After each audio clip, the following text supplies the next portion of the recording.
Hi guys, welcome. Scatlink here, and we are off for a redux of one of my oldest Let's Play projects, Pikmin. And this time we are on the Wii version, in 16:9, and of course in HD, even if it was the GameCube version, I have my HD copy. But this is just through the Wii U, so it's upscaled, like how I did Pikmin 2 back in the day. Although that could also be redone, I'm not exactly thrilled to go back to that one, because the difference between Pikmin 2, or Pikmin 3 for that matter, in comparison to Pikmin 1, is that Pikmin 1 is easily replayable, and you can get better and better. Now, a few things that I need to make mention, well, I'll just go into options, because there's not actually any options here at all, is that the Wii version gives you a couple of differences. For one thing I can talk about immediately, on the file select screen here, is that you can go back in time, like on Pikmin 3. Pikmin 2, even on the Wii version, doesn't give you that option. As far as I'm aware, I didn't know if there was an option for that, but it wasn't in the original GameCube version of Pikmin. And is this a remake? No, it's more of a remaster, I guess you would say, same quality. But the game has Pikmin 2 levels of Pikmin AI, because Pikmin 1 and Pikmin 2 for new play control on the Wii, which means they use only the Wii Remote and Nunchuck,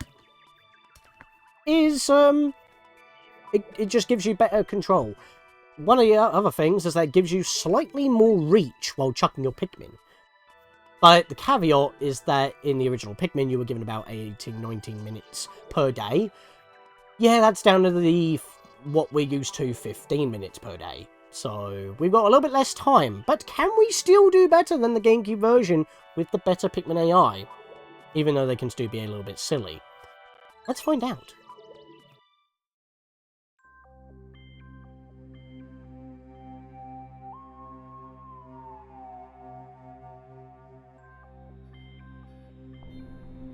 Ah, that beautiful, iconic ship. You know, I haven't actually played Pikmin 3 Deluxe, so I haven't played any of the new Olly Murs stuff. All I've played is the basic Pikmin 3 on the Wii U with all the DLC. We're talking about that now, considering that just came out when I was doing the original Pikmin, but hey.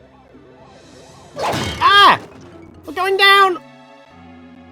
Mayday! Mayday! We're off course! We're burning. Oh, that's not good. All of our pieces are breaking off. This music's also pretty awesome.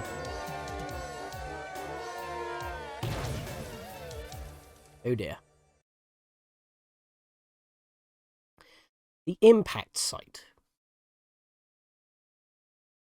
So, is this Redux an excuse for me to just play Pikmin again on the channel without doing a randomizer? Is it a decent excuse? Probably. But even though you could follow on what I did on the GameCube version on the Wii version, you would have a little bit less time, so you would probably be a bit scrambly. This is more optimized for the Wii version, which cannot actually be done on the GameCube version. My name is Captain Olly Murs. While travelling through space, my ship was struck by a meteor. Must have blacked out, and I awoke on the surface of a weird planet. With so many parts lost, the skeletal hull of my beloved dolphin is in painful sight. The engine is gone. I am stranded. To make things worse, my atmospheric sensors indicate that the planet's environment contains high levels of poisonous oxygen. My life support systems can function for only 30 days. If I can't replay the dolphin by then, no! I must not think about it, for I must find the missing ship parts. And immediately, I'm annoyed because I can't zoom out my camera. It will stay like this. Day 1, you have no timer, so you're given the use to the controls. Bottom of the screen, we have our health indicator. We also have a weird sprout thing, probably Pikmin, given the game's namesake. But yeah, we can see Olly Murs' health. Oh, poor dolphin. So naked. It's also the prototype name of the GameCube, where this game came out on. So what do we do? Have a little look around here. There's a big red pellet with a 5 on it. It's a box. We are tiny. If you check the manual, you can actually see how big Olly Murs and all this stuff actually is in comparison. This stuff is pretty much to scale. Oh, we can punch this thing. Interesting. Yeah, it has its own health bar. Oh! It's a bulbous red thing with a flower! Well, that was a bit rude.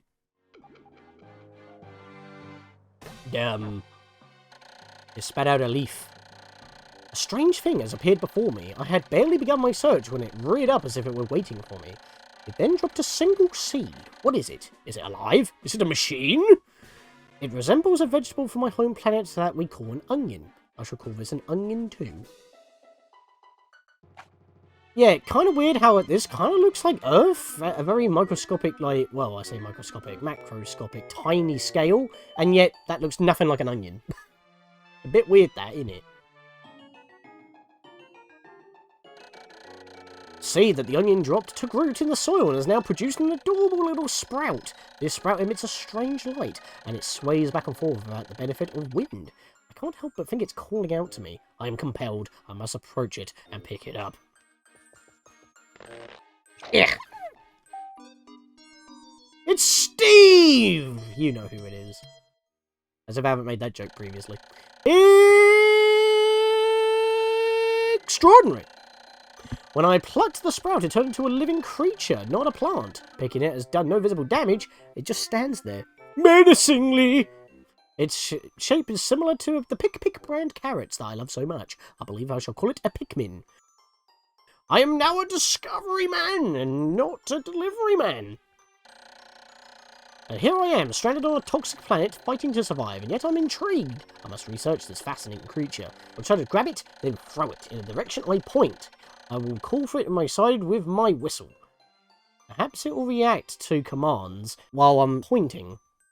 So, obviously, control differences are apparent, since it's showing quite a lot of options already on screen. We can point and shoot. We don't have to, like, ever so slightly walk and aim in order to increase our reticle. The following controls appear to allow me to view several viewpoints. So you can press Z to center the camera behind Olly Murs, Z targeting. If you played Zelda, you know what I'm on about, so there's the camera behind you.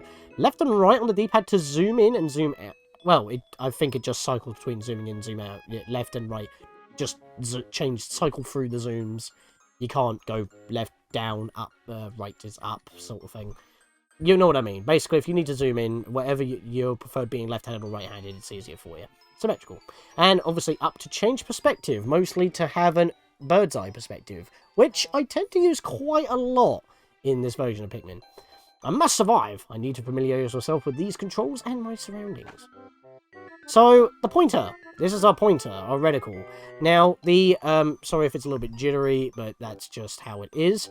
But the spinning inner circle is where we chuck. If I move it a certain far away, the outer circle gets separated. If I chuck a Pikmin, like say, if I can do this, it doesn't go to where I'm pointing, only to where that inner circle is.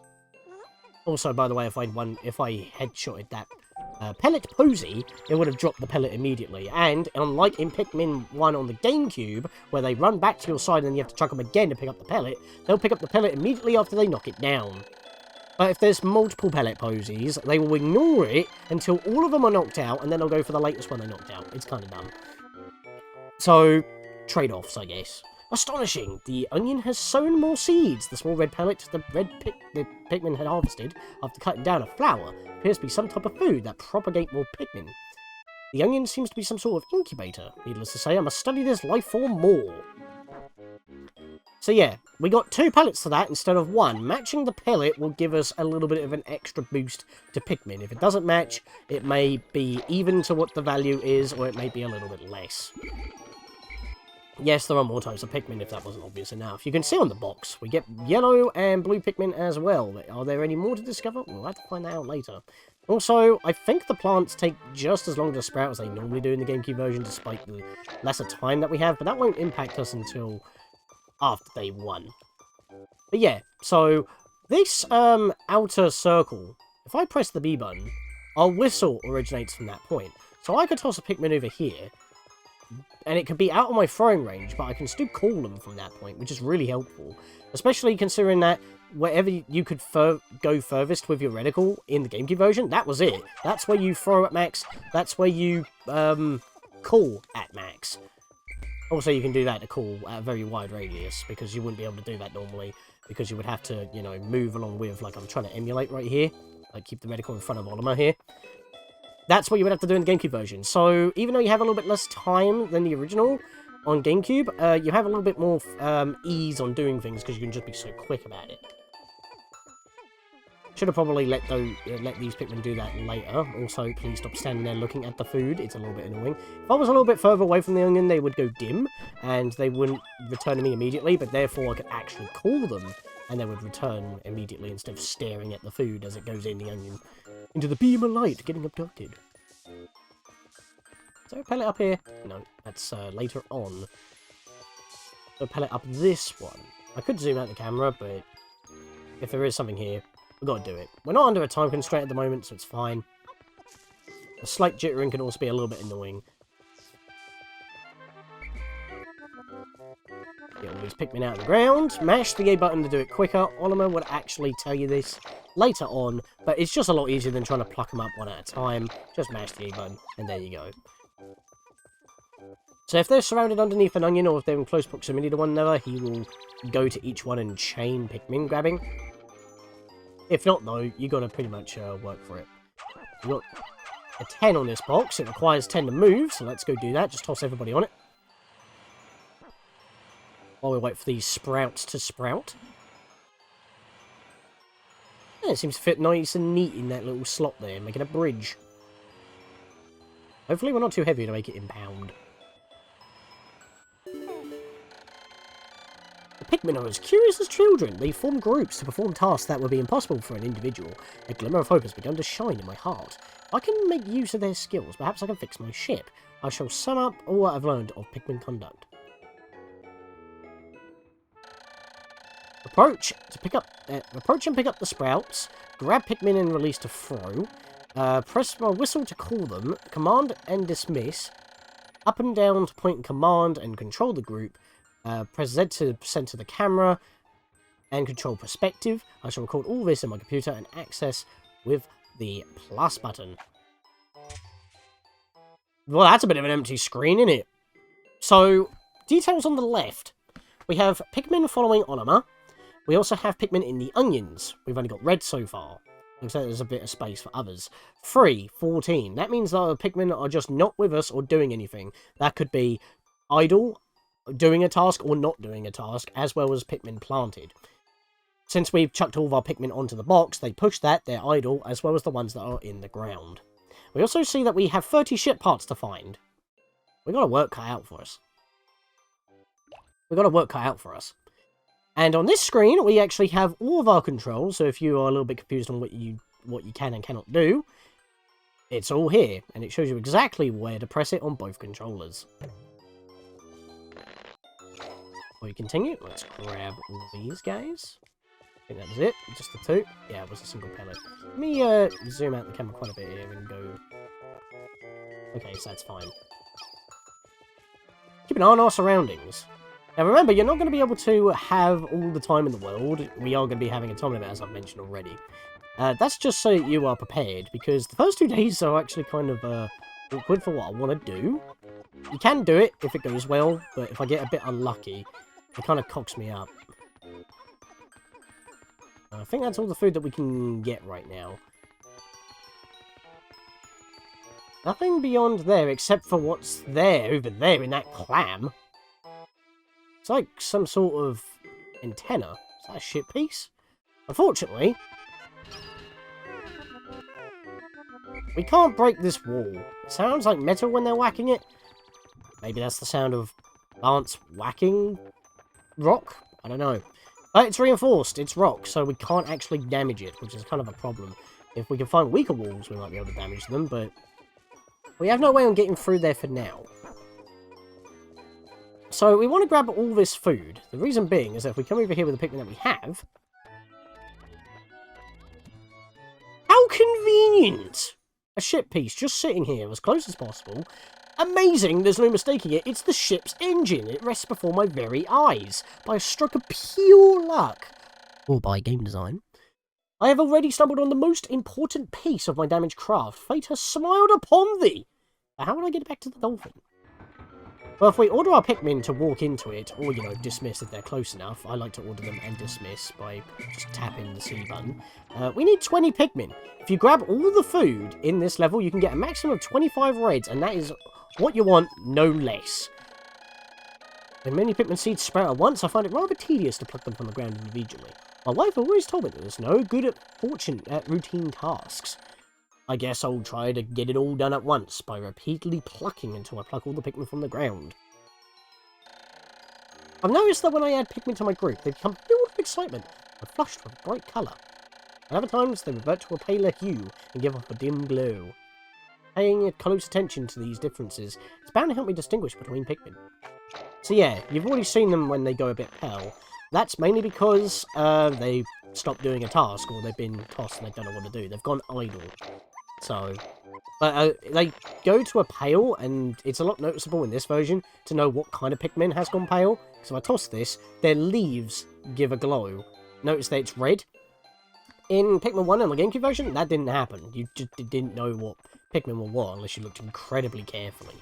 But yeah, you want 25 Pikmin, no less, because it's just better to have more Pikmin, and it also saves time on future days, because you start off with more. The minimum is 20, because obviously the first day doesn't end until we actually have our first ship piece, and we've pretty much cleared out everything that we have available to us. You might as well. There's no reason why you shouldn't have 25 Pikmin. But the minimum is 20. Max is 25. Take the 25, otherwise you're being silly. They're going a bit slow, though. Also, you can actually see that some of them are a bit dim here, because I dismissed them by commanding them to do that. And then I dismissed them. But once they get it back to the ship, we'll be able to blast off again. But how good will that be, considering the state of the ship? Well, we will need to travel if we're going to get them all. They scattered everywhere, as we have already seen.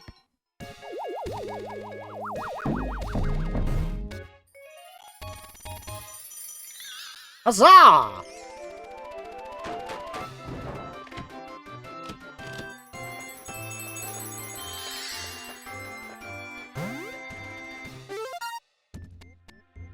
I love that little toot. Well, where are the Pikmin going? Oh, glory be! With the help of these Pikmin, I have taken a huge step back toward home. My ship can once again lift off. The glimmer of hope is beginning to burn more brightly. But what has become of the remaining parts? That search starts tomorrow. Any Pikmin that you have with you at the end of the day will be dismissed.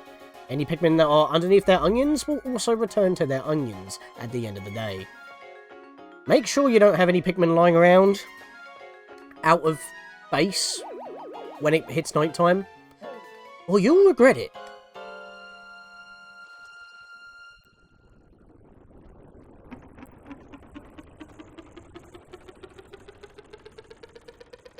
It's impossible to leave any Pikmin behind on day one. Day one since impact. I have somehow managed to launch the dolphin, but I was surprised to see the onion lifted off with me. Perhaps the Pikmin cannot survive overnight on the planet's surface, or have they merely decided to join me for other reasons? Either way, seems they will help me again tomorrow. The dolphin is missing 29 parts. If I can't recover them all, I may never return home to my family on planet Hokotate, or Hokotate, I'm not entirely too sure how it's pronounced. Analysis shows that my life support systems will function for only 29 more days. Oh, how convenient, 1 day for every piece that we've lost. How can I repair my dolphin in such a short amount of time? Dense forest is visible on the surface below. As it holds the keys to my survival, I shall name it the Forest of Hope. I'll explore it tomorrow. So we have our quest laid out for us. We have a time limit of a month, 30 days to find 30 ship parts. We have 25 reds, which is the maximum we can get on day 1. We have 1 ship piece being the engine. And we need pretty much all the parts in order to get home. How quickly can we do that? That's the challenge that you set for yourself. Or how many Pikmin that you can sprout. You can go multiple ways, but for me, it's how many pieces that we can get as quickly as possible. Because I think that's the best way to play this game. Manage your resources well. And we're going to be starting that in the next episode, as we dive into the Forest of Hope. See you guys then.